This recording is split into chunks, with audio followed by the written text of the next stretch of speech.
buenos días a todos. Este es nuestro Flash Talk hablando de lo que es el meta humano, el meta performance. Y tenemos aquí como invitados no solamente a nuestra audiencia cotidiana, sino también al doctor Sergio Sierra y a la maestra Liliana. Bienvenidos, un placer tenerlos aquí en la Universidad de AFID, aquí en nuestro Media Lab de la Escuela de Artes y Humanidades. ¿Cómo han estado?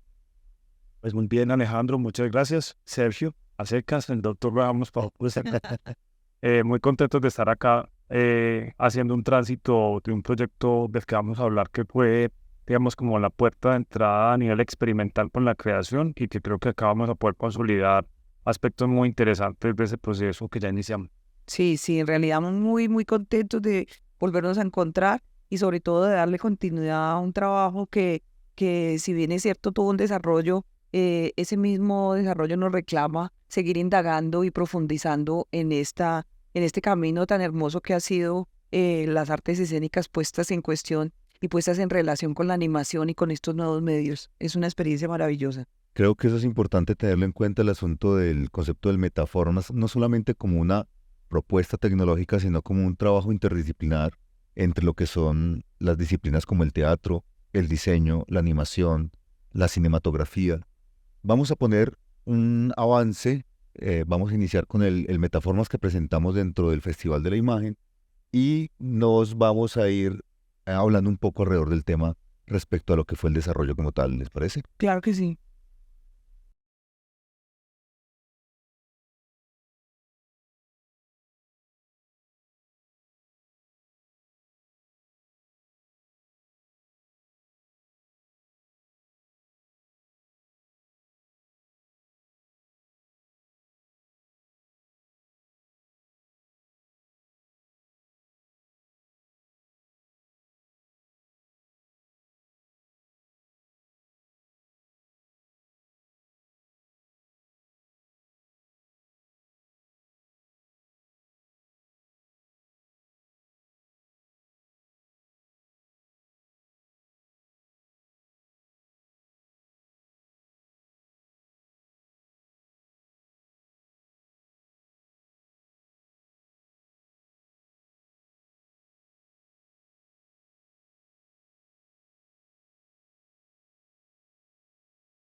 Bueno, yo creo que ahí vamos a ir viendo un poco lo que es el tema que construyó este proceso, que podemos ver en las tres pantallas el diferente tipo de desarrollo que hubo y sobre todo el nivel de integración que hubo entre lo que era la dramaturgia, el plano tecnológico a nivel de lo que es no solamente lo cinematográfico, sino lo que es la técnica de captura y finalmente lo que es la puesta en escena desde el punto de vista de la animación.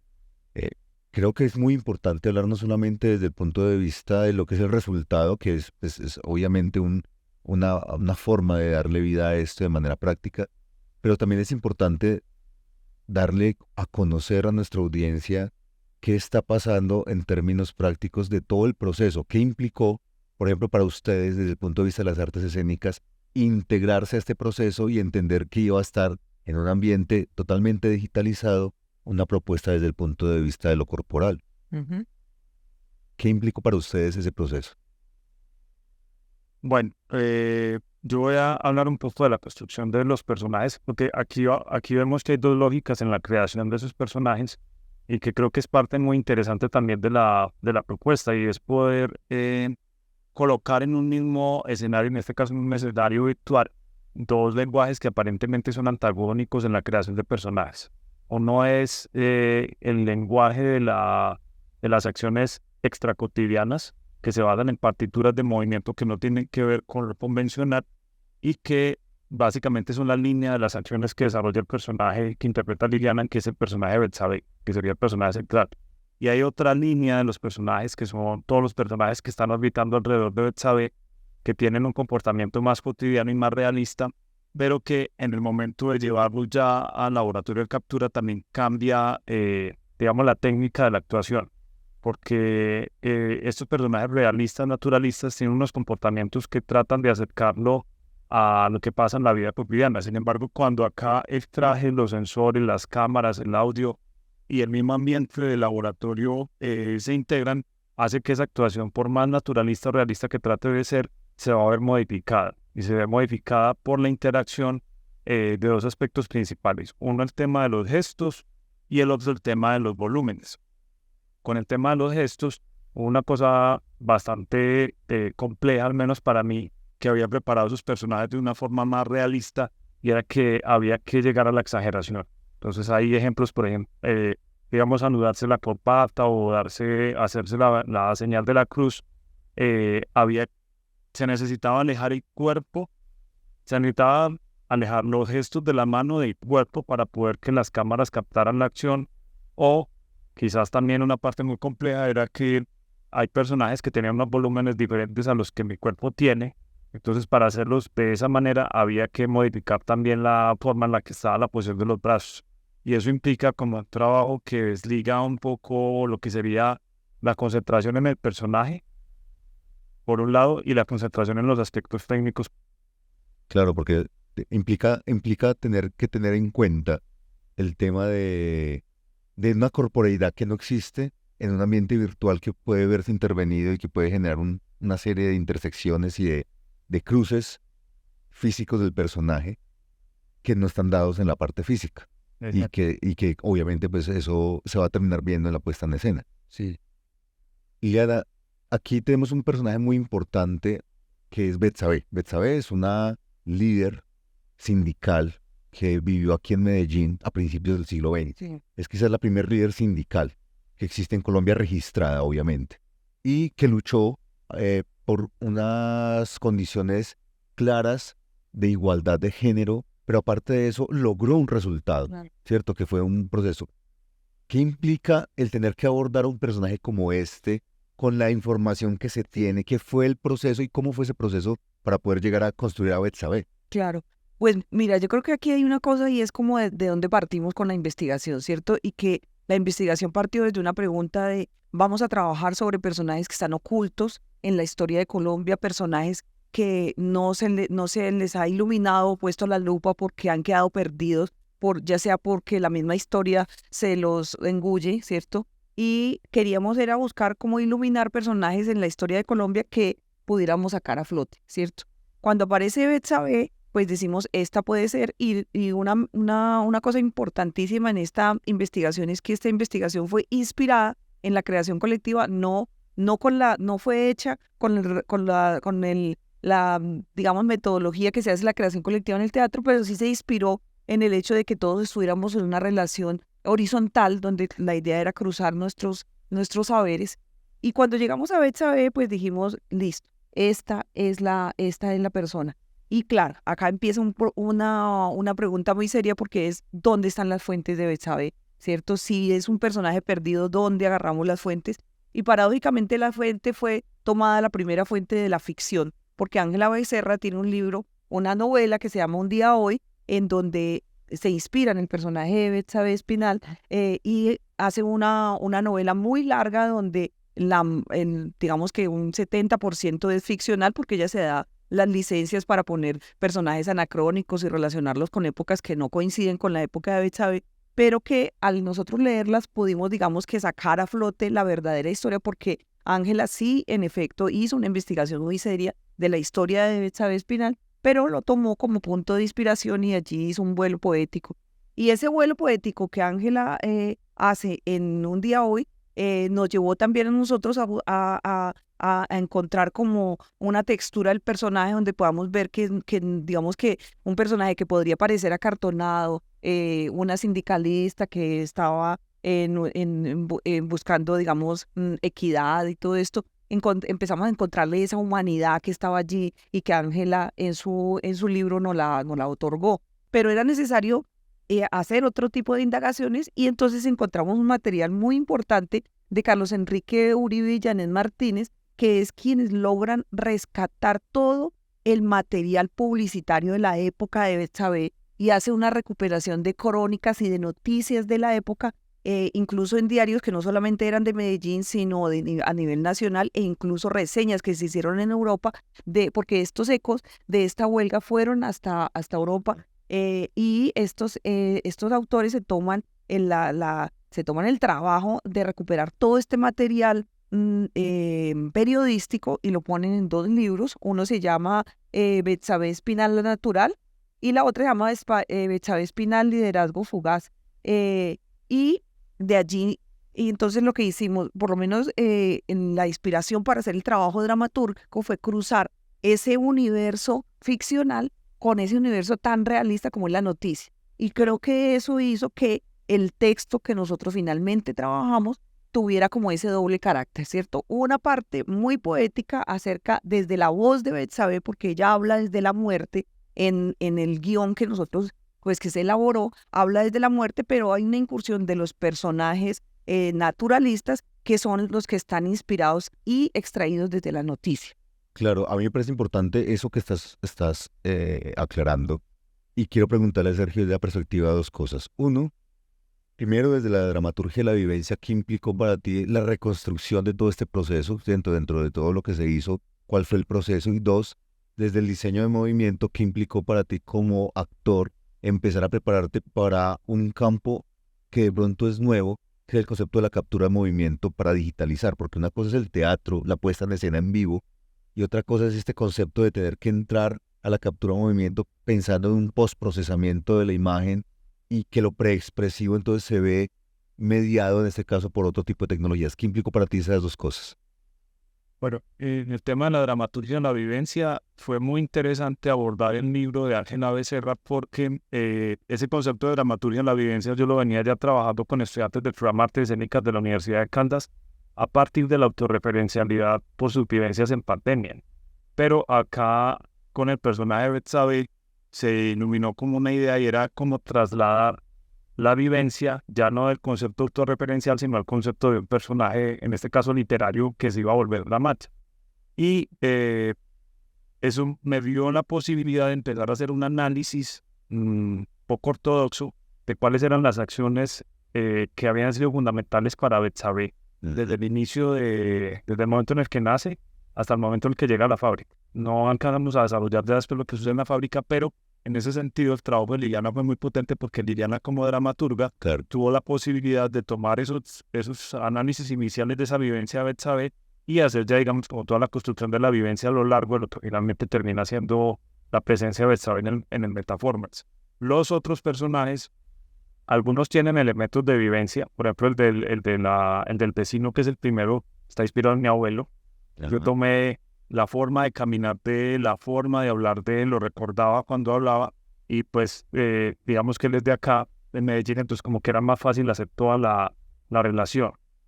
Con el segundo, la segunda pregunta, que es lo del diseño de movimiento, pues me alegra y te agradezco porque coloques el concepto de diseño de movimiento, porque para mí como actor, cuando empezamos a trabajar en tu tesis de doctorado, el concepto de diseño de movimiento me aclaró muchos aspectos técnicos de cómo crear personajes que no están solamente nutridos por la organicidad que el actor le pone a la escena, sino que debe haber un diseño detrás que le permita de cierto modo repetir y marcar las acciones. Y el trabajo con el laboratorio, si bien al principio fue un poquito complejo porque era llegar a un escenario nuevo con unos medios con los que no estábamos acostumbrados a trabajar, especialmente el tema de los sensores y la dificultad que tienen desarrollar acciones con estos sensores, finalmente se vuelve una práctica que creo que lo vivimos en Cali en las últimas capturas, donde ya podíamos rodar las escenas con una mayor naturalidad, teniendo en cuenta que no eran escenas naturales porque estaban mediadas por la captura y que, como lo mencioné ahorita, la captura tenía limitantes en cuanto a cómo desarrolla una acción teniendo en cuenta el gesto, el volumen, y ahora se me olvidó mencionar el espacio de captura. O sea, que no teníamos... Nosotros hicimos Manizales, hicimos un periodo de improvisaciones teatrales en un espacio normal del teatro, donde teníamos mucha libertad de movimiento. Pero luego al llegar, que recuerdo que la primera vez cuando llegamos a Cali, estábamos desbordados en el espacio y que nos tocó medir cuánto era el diámetro de ese espacio para volver a Manizales y trabajar con los diámetros del laboratorio. Creo que enseña mucho y da muchas herramientas para trabajar en diferentes lenguajes actorales que no necesariamente tienen que ver con el teatro, sino que se van expandiendo a otras realidades, en este caso una realidad que está mediada por la captura.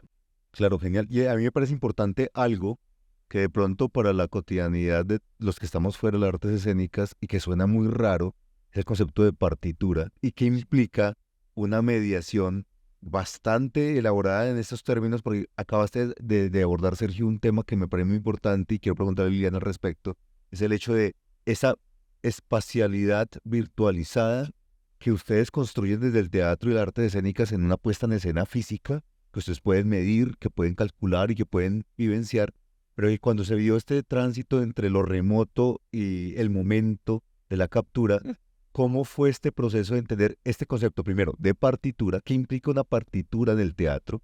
Que no es la partitura de musical que de pronto uno escucha Sí. y que uno tiene asociada en su mente.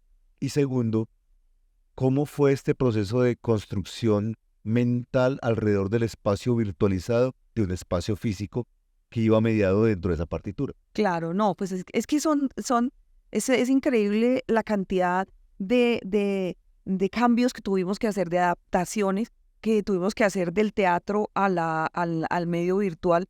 Y suceden muchas cosas, primero en lo corporal, segundo en el nivel de recepción, ¿cierto? Porque nosotros venimos de un área donde la recepción se da en el convivio. Es decir, necesitamos de un público vivo que recepcione lo que nosotros estamos haciendo y es una cosa hecha en vivo, ¿cierto?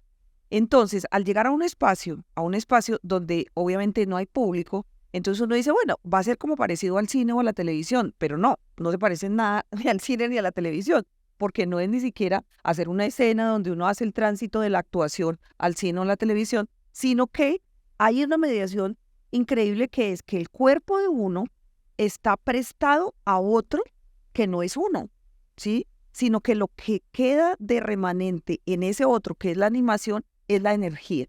Es la energía, y ahí es donde venimos a hablar de la partitura, ¿cierto? Y es que la partitura corporal es una partitura que está hecha con acciones físicas, pero con una serie de células que le llama Barba, ¿cierto? En donde cada célula es un organismo viviente que trabaja a nivel de lo referencial, de lo latente. Es decir, que crea en el espectador no un tipo de interpretación literal, sino asociativa, ¿sí? Entonces, esa partitura está hecha inspirada en lo que dice el texto o lo que dice el actor, pero no lo está haciendo de manera literal. Es decir, no tomo este pocillo, me lo tomo y digo qué rico está este café, ¿cierto? Sino que con las mismas palabras y el mismo acción de tomarme el café, lo puedo hacer de una manera diferente en la que lo haga a través de una partitura que provoque en el espectador una serie de asociaciones que tal vez le dé referencia al café, pero no solamente al café, sino que se abra otro tipo de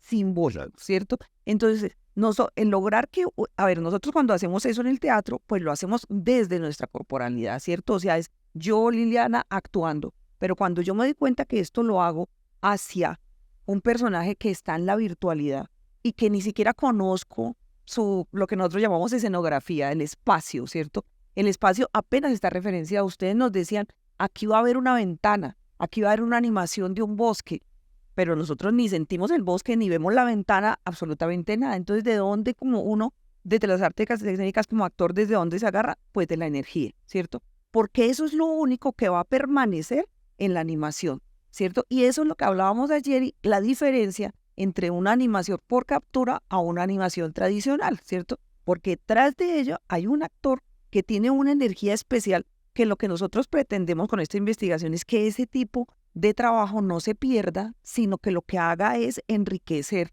este tipo de animación, y donde quien vea esto dice, hay algo diferente a lo que yo veo en la animación, ¿cierto? Claro. Y ahí es donde quiero preguntarle, ahí tocas un tema que me parece importante, es el hecho de Bueno, el proyecto tuvo un resultado que lo pudimos ver a través de la puesta en escena dentro del Festival de la Imagen con el Metaformance de Betsabe Espinal, pero tocaste un tema importante y es el hecho de las cosas que se pierden, las cosas que se ganaron, las limitaciones. Para ustedes, ¿cuáles fueron los aspectos que se ganaron?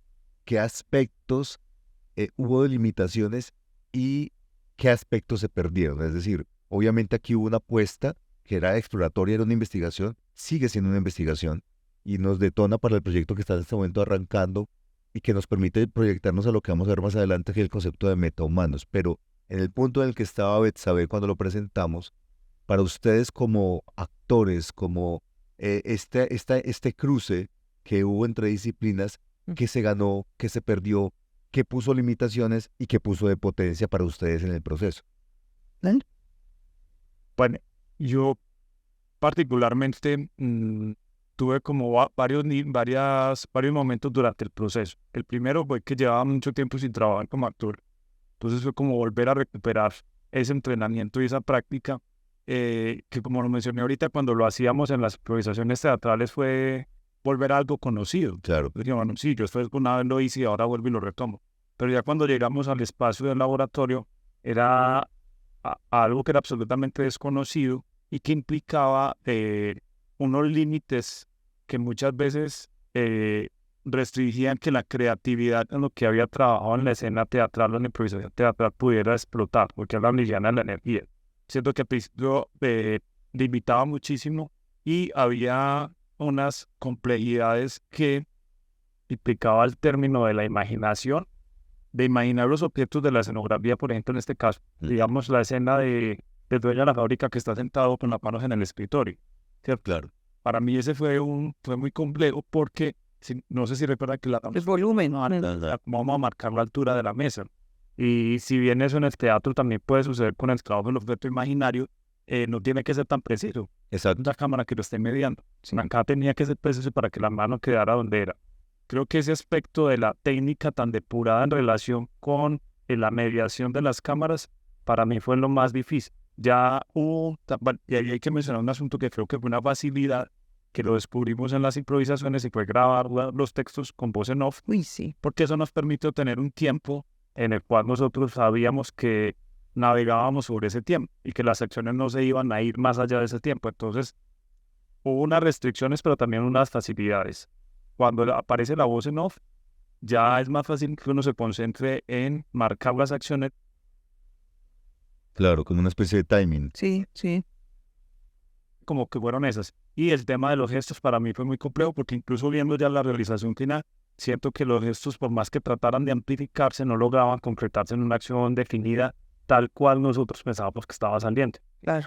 Claro, ¿y por qué creen que pudo darse eso? ¿Creen que es un problema tecnológico? ¿Fue un problema de pronto de la premura que un momento determinado tocó hacer el proyecto? ¿O creen que en esta nueva posibilidades que se nos abren con el metahumano Uy, claro. puede llegar a darse una mejor afinidad frente a lo que es, por ejemplo, todo este proceso de creación de la partitura de manera original? Claro, no, yo creo que es una oportunidad maravillosa, o sea, creo que es una oportunidad que nos abre un universo grandísimo, primero, porque esto del metahumano tiene una virtud enorme que aquí vino mirándolo y es el nivel de detalle, ¿no? El nivel de detalle, de precisión, y sobre todo porque yo siento que al imbricar este metahumano con lo que hablábamos de la energía, si logra ponerse uno sobre otro y que realmente él agarre esa energía y ese nivel de técnica, porque es que las acciones físicas corporales extracotidianas tienen una cualidad y es que son precisas. Tiene una técnica especial que, si bien es cierto, maneja una energía muy poderosa, tiene que ser muy técnico, tiene que ser preciso. Y en eso se coincide con la animación y con los medios, porque también tienen una precisión, ¿cierto? Pero lo que sentíamos con el anterior trabajo que hicimos fue que, digamos, el personaje que yo hice de Betsabe fue el que siento que tuvo más pérdida, porque este trabajo de las acciones físicas corporales se minimizaron en el momento de hacer ya la transferencia al medio virtual, porque se acortaron ciertas extremidades, porque lo que se veía en el reel no se veía luego ya en la edición. Y pues esto es lógico que pase cuando está uno haciendo una indagación. pero yo pienso que en este momento, con esta nueva posibilidad, seguramente va a haber un nivel de precisión más amplio, ¿cierto? Y sobre todo con el cuento del espacio, ¿cierto? Porque digamos que aquí el espacio está hecho muy bonito con esta animación que ha gustado muchísimo, pero se nos amplía porque podemos incluso pensar en otro tipo de estética, ¿no? No Claro. quedarnos con una estética, sino buscar otra, a ver cuál es la que más le favorece a esta propuesta que tenemos de Betsabe. Entonces yo sí creo que eso que se pierde, a mí lo que más me interesaba era que no se perdiera el origen, que es de dónde venimos, que es la interpretación teatral desde lo manifiesto, que es lo realista, ¿cierto? Y desde lo latente, que es las acciones físicas extracotidianas. Para ustedes, por ejemplo, este concepto que se viene ahorita, que vamos a presentar ahorita como inclusive una pequeña práctica, el concepto de metahumano para ustedes, por ejemplo, puede ser asociado a la hipermarioneta, puede ser considerado parte de un proceso teórico que inclusive puede abrirles a ustedes expectativas frente a lo que puede ser un quehacer del actor en este momento a nivel tecnológico. Pues yo apenas tuve contacto con el concepto ayer y quedé muy sorprendido porque sí vi que da la posibilidad de evolucionar mucho lo que ya hicimos, especialmente en el término, en dos cosas. Una, que lo percibo que es menos limitante para el trabajo del actor en la escena, en el escenario, en este caso en el entorno de la virtualidad, y por el otro, porque puede realizar acciones que el actor no va a ser capaz de realizar. Incluso recuerdo una época que nos colocaba Camilo y era un actor donde él hace una figura acrobática, pero el evento humano la hace exponencialmente mucho más amplia. Que uno sabe que las capacidades humanas, pues a no ser que sea un gimnasta, pues de competición olímpica, pero la mayor parte de los actores no estamos preparados para eso. Y creo que esa va a ser una herramienta que probablemente posibilite desarrollar acciones muy interesantes que parten de lo que ya menciona al principio, que me parece súper importante, y es que es la energía de un actor o una actriz que dio el origen a eso. Y claro que se tiene que ver mucho con la marioneta y con los títeres y con todo lo que hace la marioneta, porque la marioneta, justamente la virtud de la marioneta es que su desarrollo físico es extra cotidiano, porque con una marioneta y con dos palitos tú puedes hacer que el muñeco haga lo que tú quieras, que un actor jamás podría hacer, ¿no? Una marioneta puede abrirse y ahí viene pues lo cómico y todo esto. Entonces, claro, sí está muy cercano a ese tipo de cosas, claro. Digamos que buscar una equivalencia a lo teatral es difícil, pues porque lo teatral tiene un límite desde la presencialidad, ¿no? Pero pues a nosotros nos parece que es una oportunidad que uno como actor de teatro pueda frecuentar estos espacios a los que generalmente no está uno llamado, porque pues no nos digamos que generalmente en estas cosas podrían prescindir de un actor. Claro. ¿Sí? Si lo quisiéramos, si fuéramos rigurosos y estuviéramos hablando de funcionalidad, tal vez no necesitarían un actor, ¿cierto? Podrían o cualquier persona hacer una serie de movimientos y luego ustedes lo animan y puede hasta parecer bonito. Pero lo que yo sí creo es que al utilizar actores de verdad y al utilizar técnicas que vienen del teatro, hace que este tipo de propuestas salgan a un nivel diferente, ¿cierto? Porque justamente volvemos a esto, que es la energía, que ninguna inteligencia artificial va a poder reemplazarla en la bolita del mundo.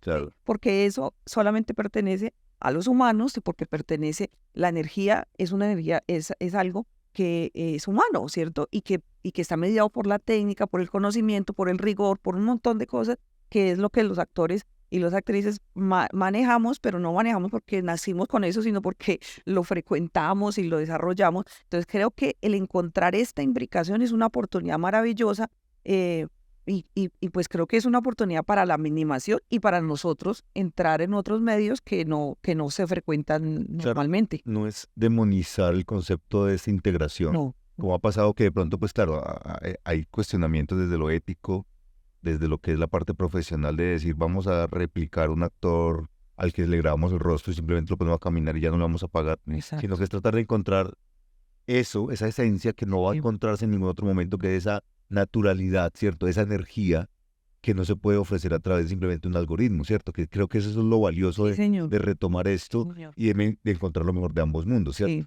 exactamente. Yo creo que podemos pasar, si les parece, a mirar lo que es el concepto de metahumano, desde el punto de Maravilloso. vista de la práctica, hacer un registro, que ya hemos tenido aquí la posibilidad de hacer un registro con uno de nuestros practicantes aquí del Media Lab y poder mostrar qué es lo que se ha desarrollado, qué nos puede abrir de perspectivas y sobre todo qué nos implica para nosotros en términos de investigación, porque claro, se nos abre un año completo de mucho trabajo, pero también de unas producciones y una capacidad de desarrollo que nos puede llevar a, por ejemplo, recrear la ciudad de Bello de principios del siglo XX y todo lo que implicó para Bethsaida ese momento. Claro, esto nos abre muchas expectativas frente a lo que vamos a encontrar en el proyecto de investigación que estamos trabajando entre la Universidad de Caldas y la Universidad de AFIT.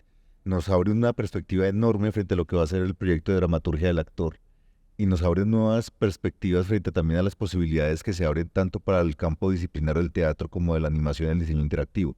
Creo que eso nos da unas expectativas enormes, creo que nos abre también muchas inquietudes. Para ustedes, ¿qué implica esto en términos prácticos? ¿Qué implica en términos conceptuales? ¿Qué implica en las perspectivas de lo que se veía con el proyecto del año pasado iniciando? ¿Y qué perspectivas abre? Bueno, yo particularmente siento que esto es un reto, porque el año pasado, cuando iniciamos, hablábamos del personaje virtual. Ujú. Ese personaje virtual después mutó al metaformance, que era otro reto entender que era un metaformance. Y ahora vamos ya por los metahumanos. Desde el punto de vista conceptual, creo que el reto está en poder comprender a profundidad qué implica en términos prácticos este tipo de categorías de trabajo. Ujú. Para ti, Liliana, ¿qué implica esto? No, yo creo que sí es una gran oportunidad, como dice Sergio, sí es un reto, pero es una oportunidad para nosotros que venimos de un arte tan artesanal, ¿no? Tan artesanal, que no se ha acabado porque el teatro no se acabará nunca, ¿no? Porque no hay nada que se parezca al teatro y porque es una experiencia completamente diferente, pero que si bien es cierto, del origen del teatro, que es la organicidad, poderla, digamos que imbricar o combinar o transferir a estos medios, pues creo que para nosotros es más que sentirnos contentos, es un reto y es una alegría enorme que podamos nosotros experimentar esto desde un proyecto de investigación que tiene como objetivo justamente eso, ¿no? Experimentar, buscar nuevas rutas más allá de pronto de encontrar ya un producto especial al que toque sacarlo al mercado o algo así, que claro, abre unas posibilidades de mercado impresionantes, pero el espacio de la investigación está absolutamente necesario por eso, porque es la oportunidad para que se puedan justamente experimentar y hacer indagaciones que antes no se habían hecho, porque creo que los grandes descubrimientos de la humanidad han sido dados por esas oportunidades de abrir otros horizontes que en algún momento no se han dado porque no se sabe a dónde lleguen. Entonces, así como puede ser un gran hallazgo, de pronto no lo es tanto, pero lo importante es darse ese territorio de la investigación que a veces es tan maltratado. Bueno, muchas gracias. Creo que esto ha sido muy ilustrativo de realmente hacia dónde vamos. Creo que es, como ustedes lo mencionaron, un gran reto, también un escenario de construcción, exploración y diversión bastante amplio. Muchas gracias, profesor Sergio, profesora Liliana. Muchísimas gracias por compartir con nosotros, compañeros de investigación. Les está hablando aquí Alejandro Guzmán de la Escuela de Artes y Humanidades y para nosotros ha sido un placer poder contar con ustedes aquí en el Flash Talks de la Escuela de Artes y Humanidades de AFIT. Pues los mejores deseos de que esta investigación culmine y que sigamos en esta línea de investigación tan importante, tan necesaria y tan placentera. Agradecerle a la Universidad AFIT que estoy dando la posibilidad de que este proyecto que apareció como una idea un poco rara al principio vaya trascendiendo y que pueda también darle a ambas universidades la posibilidad de seguir indagando en eso que mencionaste al final que es tan importante. Bueno, entonces muchísimas gracias y los esperamos en nuestra próxima versión de Flash Talks.